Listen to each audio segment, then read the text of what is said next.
Bonjour et bienvenue à toutes et à tous sur ce nouveau point lecture. On commence avec Blue Pearl de Paula Jacques, paru chez Gallimard Jeunesse début février de cette année. Et il va être question d'esclavage. Donc moi je pense que c'est un livre qu'il faut mettre dans les catégories 12 ans et plus.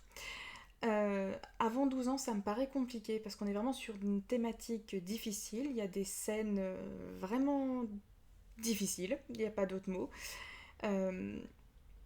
Et donc on va suivre Lizzie, qui a aujourd'hui 76 ans et qui va être contactée par une femme qui va lui montrer une poupée. Et il se trouve que cette poupée, c'était celle de Lizzie quand elle avait 14 ans. Sa mère lui avait fabriqué, parce que sa mère était très très douée en couture et elle faisait beaucoup de poupées.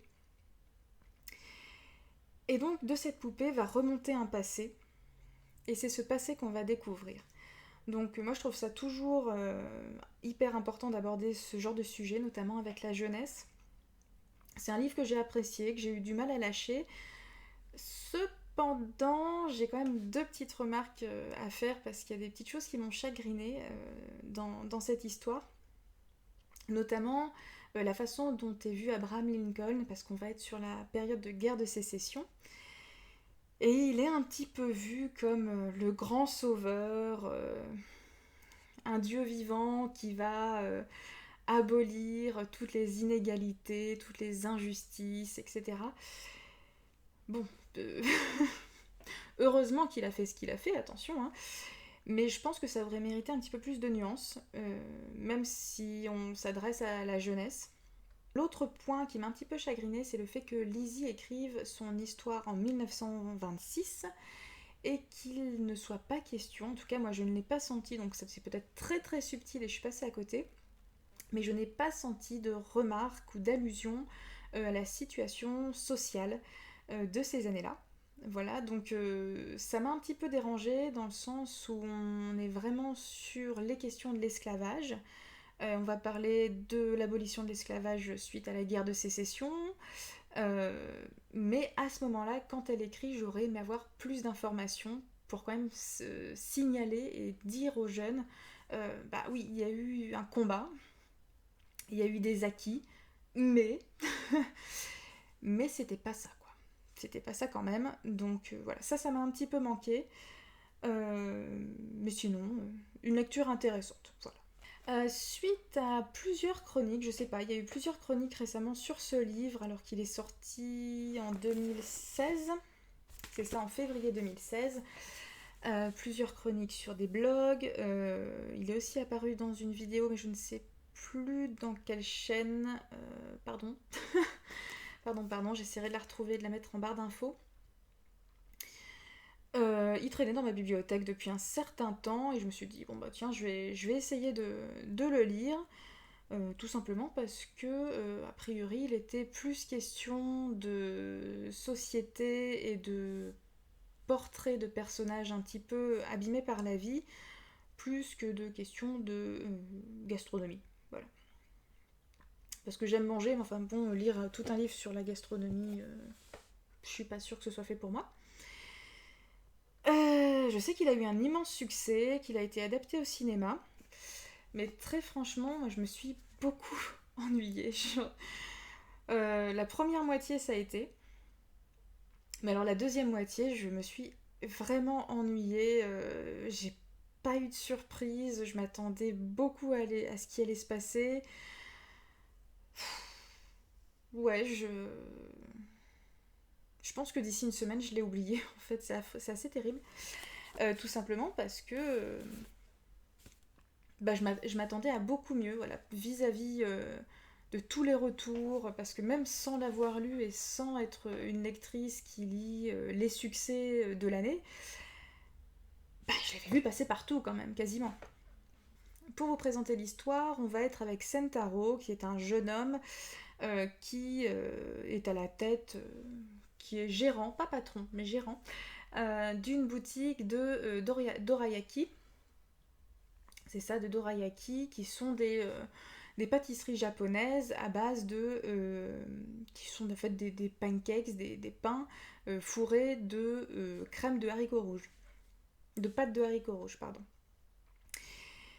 Et donc lui, c'est quand même pas du tout sa vocation, il fait vraiment ça parce que quelqu'un lui a donné sa chance de se racheter de quelque chose et il doit rembourser des dettes. Donc voilà, il y va un petit peu en traînant les pieds.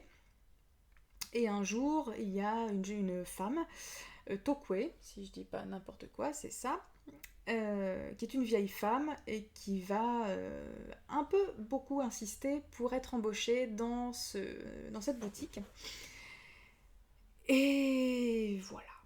Et voilà. Et il se trouve que cette femme, pardon, a des séquelles physiques, elle a les doigts qui sont déformés, mais à côté de ça, elle fait une pâte de haricots à tomber par terre, alors que celle qui est utilisée dans cette boutique est a priori tout à fait banale, voire pas terrible. Et en fait, ça va être l'histoire d'une rencontre. Comment d'autres personnes peuvent nous révéler à nous-mêmes. Voilà, ce genre de choses. Bon, j'imagine que ça peut ne pas être une lecture désagréable. Moi, j'irai pas jusqu'à désagréable du tout, mais vraiment, je me suis beaucoup ennuyée, je m'attendais à beaucoup plus. Bien sûr, il y a des choses qui m'ont émue, mais étant donné que je suis une pleureuse, si je pleure pas, c'est que je suis quand même pas des masses émue, quoi. Ouais, ça me touche, mais je suis pas remuée, je suis pas. Je voulais pleurer. Voilà, en fait. Je voulais pleurer avec ce livre. Je n'ai pas versé une seule larme. Ouais, de déception. Déception, tout simplement. Je vais quand même me tenter à l'occasion si je les croise les autres romans de cet auteur. Il en a sorti 2 autres, je crois. Et puis on verra. On va venir un petit peu sur du graphique avec le 5e tome du Bateau de Thésée, qui est le manga que. L'un des mangas. Il y en a 2 que j'ai adoré dans les nouveautés de l'an dernier, les nouvelles séries. Et celui-ci, j'en suis dingue. Si vous ne l'avez pas encore croisé, c'est l'histoire de Shin, qui vit une vie tout à fait normale si on met complètement de côté le fait qu'il est fils d'un meurtrier, d'un des meurtriers les plus connus du Japon, car il a fait un crime qui a vraiment traumatisé la société. Et donc lui, forcément, il a vécu en essayant de cacher qui il était, parce que la vengeance sur la famille alors qu'elle n'est pas responsable est réelle. Et un jour, sans savoir pourquoi, il va remonter dans le passé, et il semblerait que le coupable ne soit pas celui qu'on croit. Voilà.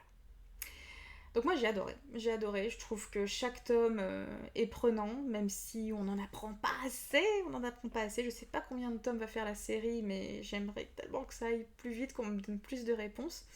En attendant, moi je suis toujours au rendez-vous, et ce 5e tome, il a été pareil, j'étais dans l'histoire, et j'attends que le 6e. Si vous ne connaissez pas vraiment cette série, il est de Toshiya Higashimoto, et c'est chez Vega. Et donc, si vous ne connaissez pas cette série, moi je ne peux que vous encourager à la commencer, à la découvrir, à lire le premier tome, à l'emprunter, mais vraiment découvrez cette merveille. C'est une. Oh, moi, c'est vrai qu'à la base, je suis pas très manga, mais je me suis un peu plus ouverte au genre depuis un an. Et c'est un véritable coup de cœur. Si vous avez du mal à attendre sur des séries avec un peu de suspense, un petit peu un thriller, bah, attendez qu'il y ait plus de tomes sortis, peut-être. Mais sinon, si vous avez des facilités pour attendre 1 mois, 2 mois, 3 mois avant d'avoir la suite, commencez dès maintenant. Vraiment, je pense pas que vous soyez déçus. On revient sur de la littérature adulte avec Nord de Meret Lindström, qui est une auteure norvégienne, et c'est chez Cambourakis. C'est sorti en janvier, si je dis pas de bêtises. Janvier, exactement. Et ici, on se situe dans une période non mentionnée, dans un lieu non mentionné, avec des personnages qui n'ont pas de prénom. Et l'idée, c'est qu'il y a eu une catastrophe, et on est avec 2 personnages qui vont devoir aller toujours au nord. Voilà, en gros, c'est l'idée. En tout cas, il y en a un qui va absolument aller au nord, parce que plus il va au nord, plus il se rapproche de chez lui. et l'autre personnage qui était seul va l'accompagner. Et ben c'était quelque chose cette lecture, je sais pas par quel bout la prendre, tout simplement parce que ça a été vraiment très oppressant. Faut vraiment le lire quand on a le moral, ou à peu près, mais si ça va pas, attendez un petit peu. Je l'ai trouvé difficile. Donc on va suivre le narrateur, c'est vraiment un récit à la première personne. Et on va revenir sur les événements qu'il a vécus pendant cette catastrophe-là, qui s'approche vraiment d'une guerre. Moi, ça m'a vraiment beaucoup fait penser à la Seconde Guerre mondiale, à la déportation. Vraiment, c'était troublant par moments. C'est aussi pour vous dire, euh,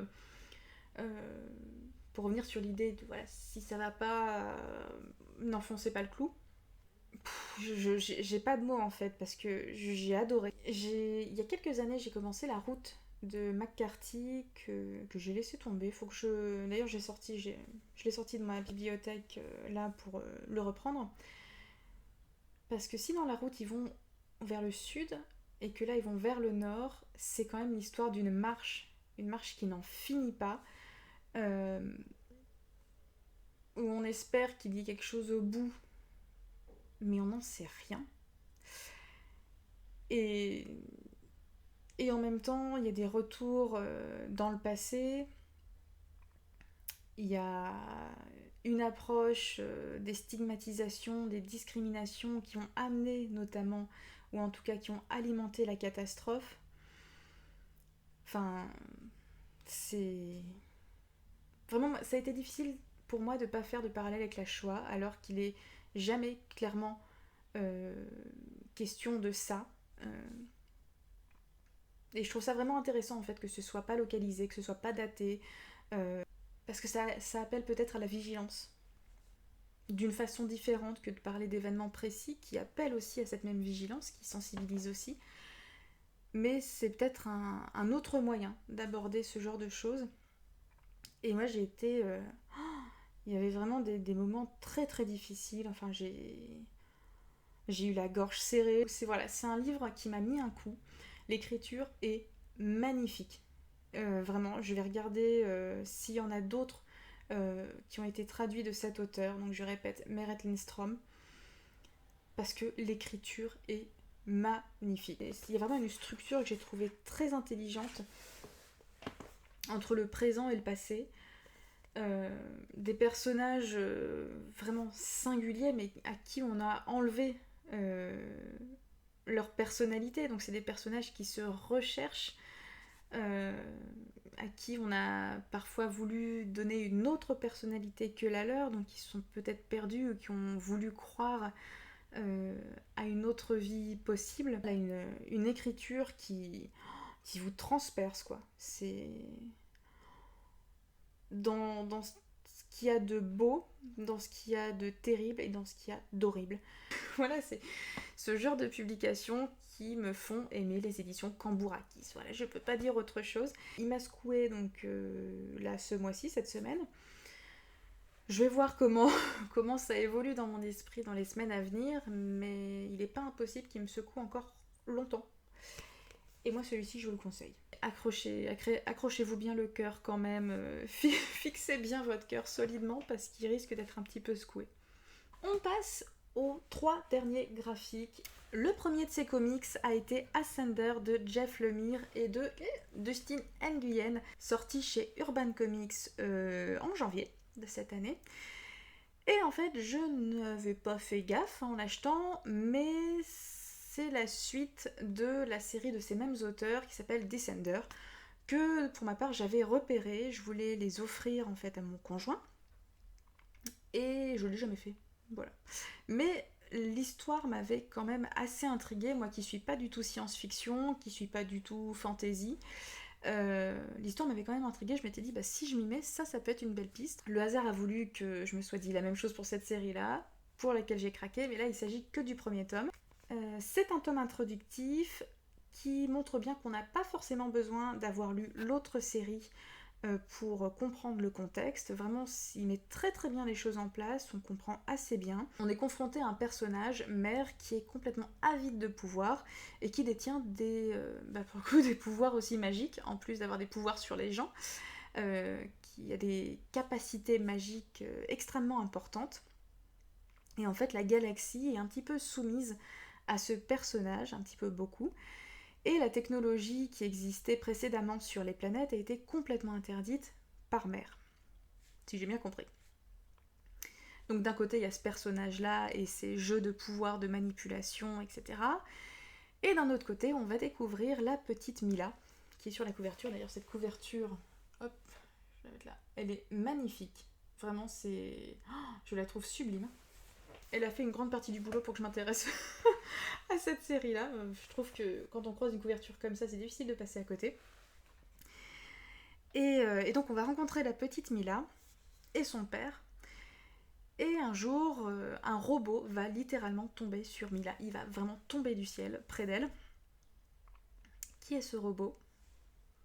Que va-t-il se passer alors que les robots sont interdits et que Mère a des espions, des petits espions volants partout ? Je vous laisse le découvrir. Il y a quand même un petit goût de trop peu à la fin de la lecture de ce premier tome, parce que tout simplement c'est un tome introductif, donc le temps de placer tous les éléments pour installer l'histoire, on est quasiment à la fin. Donc voilà, c'est un petit peu le problème des premiers tomes. Voilà, un petit goût de trop peu à la fin, j'ai hâte de pouvoir découvrir le deuxième tome, je sais pas encore quand il va paraître, mais en tout cas, pour quelqu'un qui n'a pas du tout l'habitude de la fantasy ou des univers intégralement fictifs, ultra fictifs comme moi, c'est très abordable. Donc je pense que ça peut être une jolie porte d'entrée. Après, il y a des illustrations qui sont vraiment à tomber par terre. Je sais pas si on voit bien. Ouais, on voit bien. Hop. Et il y en a d'autres qui m'ont un peu plus laissé un peu... Voilà, que j'ai trouvé un petit peu en dessous. Hop, par exemple. Après, je suis tombée sur un volume qui a eu quelques soucis d'impression et il y a quand même pas mal de pages qui sont un petit peu décalées, où il y a une surimpression qui rend un peu le tout flou. Donc moi, ça m'a un petit peu dérangée, pas empêché de vraiment apprécier complètement le travail. Je sais pas dans quelle mesure ça a été constaté et dans quelle mesure combien de volumes ont été impactés par ça, je sais pas. Donc j'attends le deuxième, je suis très curieuse de savoir comment ça va évoluer et je vous tiendrai au courant. Mais pour l'instant, je suis enthousiaste, curieuse, mais on n'est pas sur du coup de cœur. J'ai ensuite découvert Clinton Road de Vincenzo Balzano chez Ankama. Et donc là, on va être sur du fantastique, on va être sur des questions de fantômes, sur une route réputée pour contenir pas mal d'esprits défunts qui apparaissent plus ou moins souvent dans le New Jersey dans les années 70. Et donc voilà, ça laisse planer pas mal de choses, mais a priori ce serait une route vraiment connue pour ces fantômes. Et on va suivre John qui patrouille, qui est ranger, qui patrouille sur cette route alors qu'il a perdu son fils. Voilà, je ne dirai rien de plus. Si ce n'est que les illustrations, moi, m'ont beaucoup plu. C'est vraiment très sombre. Je m'attendais pas du tout à cette histoire-là, en fait. Je trouve que la façon dont elle est construite est vraiment surprenante par rapport au résumé. Alors ça colle, mais je m'attendais pas à cette construction de récit. J'aimerais vous trouver une planche qui n'en dévoile pas trop, comme d'habitude. Hop, que je vais mettre droit. Voilà, moi j'aime beaucoup. On voit bien le trait de crayon. Hop, par exemple. Voilà, c'est... Voilà, moi j'ai été vraiment sous le charme des illustrations. Malheureusement, c'est pas un coup de cœur, parce que je sais pas pourquoi la magie n'a pas opéré. J'ai trouvé ça intéressant.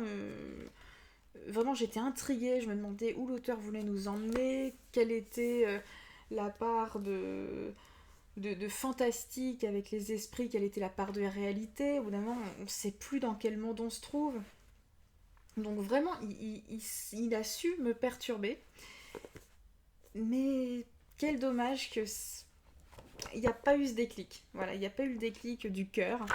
Donc, bon, bah tant pis pour moi, mais bon, ça reste une jolie découverte et vraiment graphiquement, visuellement, c'est magnifique. Je vous invite vraiment à le feuilleter, à découvrir, à prendre la température de celui-ci.